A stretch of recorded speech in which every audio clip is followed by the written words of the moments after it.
ruang khususnya. Tapi kalau yang sama pemerintahan pemerintahan mungkin dia hanya butuh komputer, lab bahasa seperti itu dan lain sebagainya. Ya. Kemudian ini jangan untuk dokter ini wajib Bapak Ibu akses ke pustakaan ilmiah. Harus punya kita misalnya akses data kami pakai data BPK semua Bu. Ya harus dijelaskan kerjasama dengan BPK supaya riset mahasiswa kita bisa minta full data dari BPK. Ya. Kemudian akses pustakaan apa? Kita berlangganan database penelitian. Emerald, ProQuest, ya, Elsevier, itu harus ada. Kalau nggak ada, nggak boleh, Bu. Ya. Kalau belum ada, begitu kita revisi, kita harus menyertakan bukti berlangganan. Meskipun baru melamar melanggan. Ya, kalau sudah, nanti disiapkan saja link-linknya, Bu. Dan ketika visitasi, disiapkan komputer untuk mendemokan bahwa kita sudah berlangganan. Kalau berlangganan kan pakai kode bisa terbuka, ya. Oke.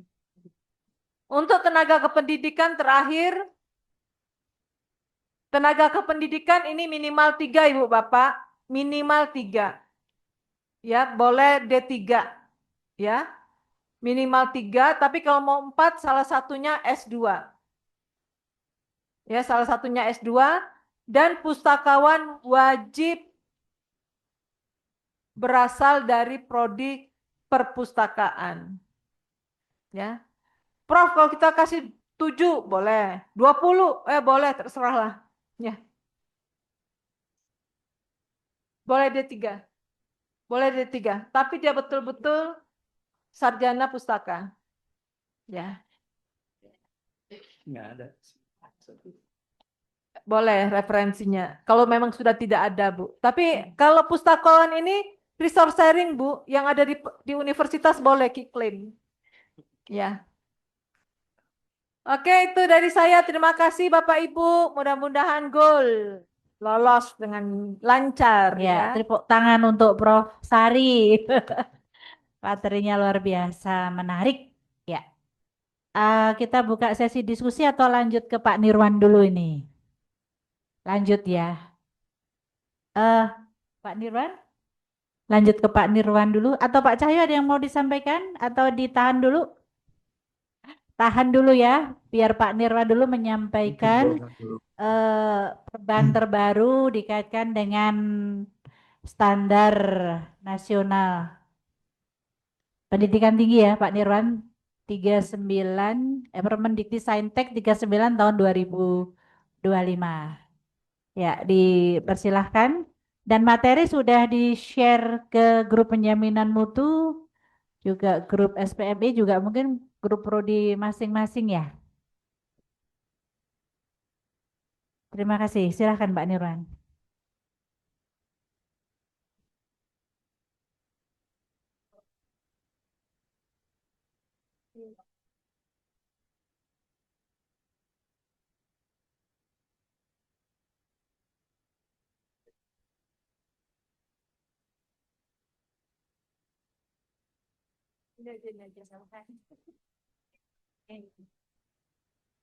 Oh, baru. Nah, baik. Tes. Baik, Bapak Ibu, izinkan saya share. Bismillahirrahmanirrahim. Assalamualaikum warahmatullahi wabarakatuh. Yang terhormat Bu Gati sebagai pimpinan hari ini. Ada Prof juga, ada Prof Kuncoro mungkin masih ada. Bapak Ibu sekalian, pimpinan di PDN, Bapak Ibu Direktur, Dekan, dan selanjutnya. Izinkan saya menyampaikan di detik-detik paling kritis ini paparan sedikit terkait dengan Permen.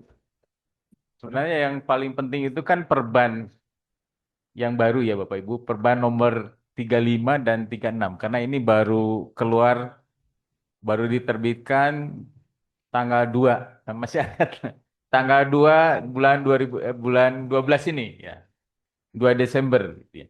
Ini sebenarnya update dari perban yang lama, yang IAPT 40 dan IAPS 50, karena ini penyesuaian dengan Permendikti kurang T-nya, nomor 39 tahun 2025. Jadi saya akan fokus beberapa hal yang memang sangat urgent saja ya Bapak Ibu, karena pada dasarnya hampir sama dengan eh, perban sebelumnya yang IAPT 40 maupun yang 50. Eh, ini adalah gambaran bagaimana perban itu dibentuk gitu ya sebagai SPME untuk Bapak Ibu melaksanakan SPMI sebenarnya, penjaminan mutu di perguruan tinggi masing-masing gitu ya. Walaupun walaupun memang sekarang ini untuk PS lebih banyak dilam, tapi nanti ini akan sangat berpengaruh terhadap APT, dan seperti tadi disampaikan pendirian sebuah PS saja untuk butir-butir tertentu tetap mengacu pada pengelolanya, PPS maupun PT-nya gitu ya. Terutama penjaminan mutu, tata kelola dan seterusnya. Sehingga memang SPMI menjadi sangat krusial untuk selalu update gitu, Bapak Ibu, dengan peraturan perundangan yang lebih baru. Saya rasa yang ini sudah pernah saya sampaikan, jadi status akreditasi PT itu terakreditasi pertama bagi yang baru, terakreditasi, ini status yang paling banyak kemungkinan besar, dan terakreditasi unggul. Alhamdulillah PDN ini sudah terakreditasi unggul, namun memang perlu, karena kita punya waktu sampai 2029, kita masih perlu menyiapkan diri untuk keberlanjutan unggulnya gitu ya. Karena kalau di IAPT ini eh, beberapa evaluasi kinerja itu 3 tahun, Bapak Ibu, 3 tahun. Kalau kemarin kan ada yang 5 tahun sebagian besar, tapi kalau sekarang ada 8. Kalau sekarang maksudnya ininya apa? Evaluasi kinerjanya, LKPT-nya lebih banyak 3 tahun. Jadi 3 tahun kinerja Bapak Ibu memang harus sangat excellent gitu ya untuk mencapai unggul ini. Kalau status yang baru ini masih 8, Bu. Jadi kalau Ibu nanti selesai mengajukan akreditasi ulang itu ya nanti dapat 8 tahun. Untuk PS 5 tahun. Jadi Bapak Ibu tidak lagi ada otomasi. Jadi ketika Bapak Ibu 2028 selesai ya harus mengajukan reakreditasi. Jadi memang kita siap semua PS yang mendukung PT karena minimal 50% Bapak Ibu. Tapi kalau kita unggulnya sudah 60% ya? 67 deh. Ya di atas lah, sudah di atas 50% ya. Alhamdulillah. Alhamdulillah. Tapi memang ada beberapa saya online ya. Ada beberapa indikator juga yang perlu kita perhatikan karena syarat peringkat unggul itu di kriteria 1 budaya mutu itu ada 3 butir, Bapak. Ada 3 butir. Jadi itu memang sangat sangat komprehensif gitu ya kita dalam menjalankan SPM ini. Jadi nanti ketika kita melakukan perpanjangan ada 2 cara yang ditetapkan ada 3 sebenarnya oleh Ban PT itu ketika memang usulan reakreditasi Bapak Ibu LED dan LKPT-nya memang sudah sangat baik gitu ya. Lalu Dewan Eksekutif melihat, wah langsung ditetapkan.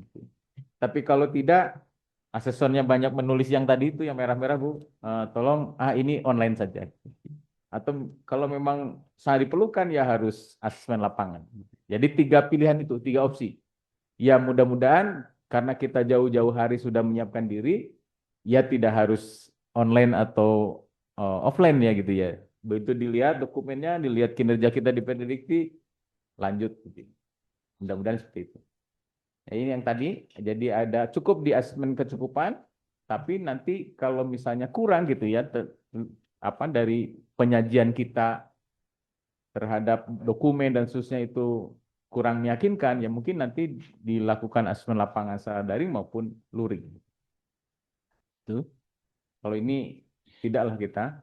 Nah, sehingga di prosesnya itu tadi ini gambaran umum ya, tapi kita sudah lewat lah kalau ini pasti untuk status terakreditasi kita perlu melakukan perpanjangan dengan melakukan reakreditasi gitu ya.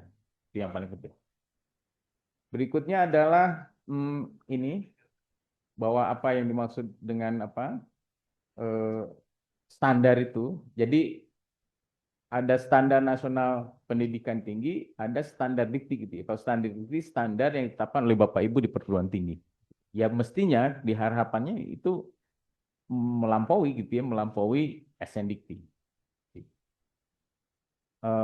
Dan ini adalah standar Tridharma ini ada 3 Bapak Ibu yang menjadi tidak terpisahkan sebagai dasar bagi PT dalam menjalankan Tridharmanya. Lalu ada di standar apa pendidikan ini ada standar proses dan seterusnya gitu ya, tapi secara umum Bapak Ibu mestinya sudah mengacu ke sini ya. Jadi kalau nanti yang apa yang kemarin 8 Bu sudah mulai diinikan ya, dikerucutkan ke bagian-bagian ini. Disesuaikan lah. Apa yang dimaksud dengan bidang akademik dan non akademik? Ya ini Bapak Ibu, kalau akademik itu kaitannya dengan Tridharma yang tadi, nah selain itu nanti non akademik. Itu Bapak Ibu juga harus harus menyiapkannya Bu, harus ada gitu ya. Nah SPMI di PT ini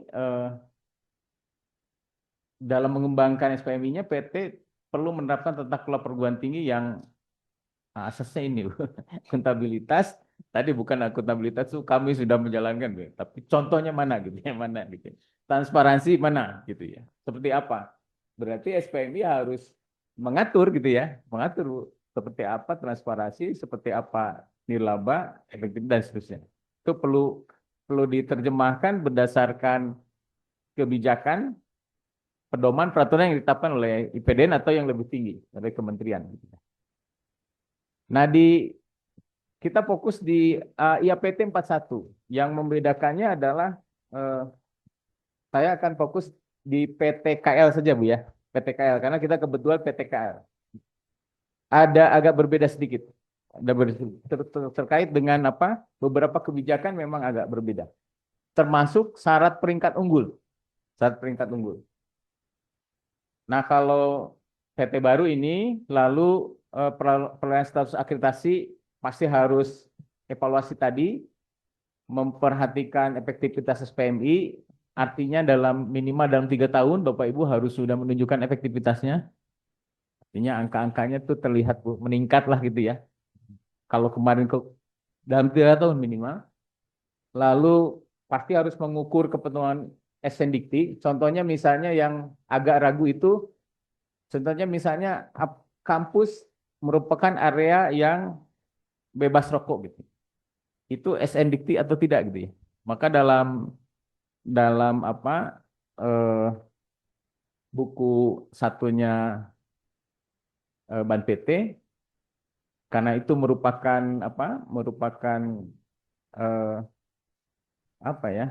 kewajiban kita dalam menjaga lingkungan pembelajaran ya menjadi SN Dikti Bu. Kira-kira menjadi standar yang harus kita tetapkan. Ditambah dengan K3 dan seterusnya. Dan Bapak Ibu perlu menjaga PD Dikti. Informasi, data, dan PD Dikti di PD Dikti itu harus sangat baik. Dan ini biasanya dimulai Bapak Ibu Kaprodi sebelum ke PT. Bapak Ibu. Ya harus paham kan yang berapa mahasiswa yang masuk, berapa yang keluar di tengah jalan seperti itu kan Bapak Ibu Kaprodi.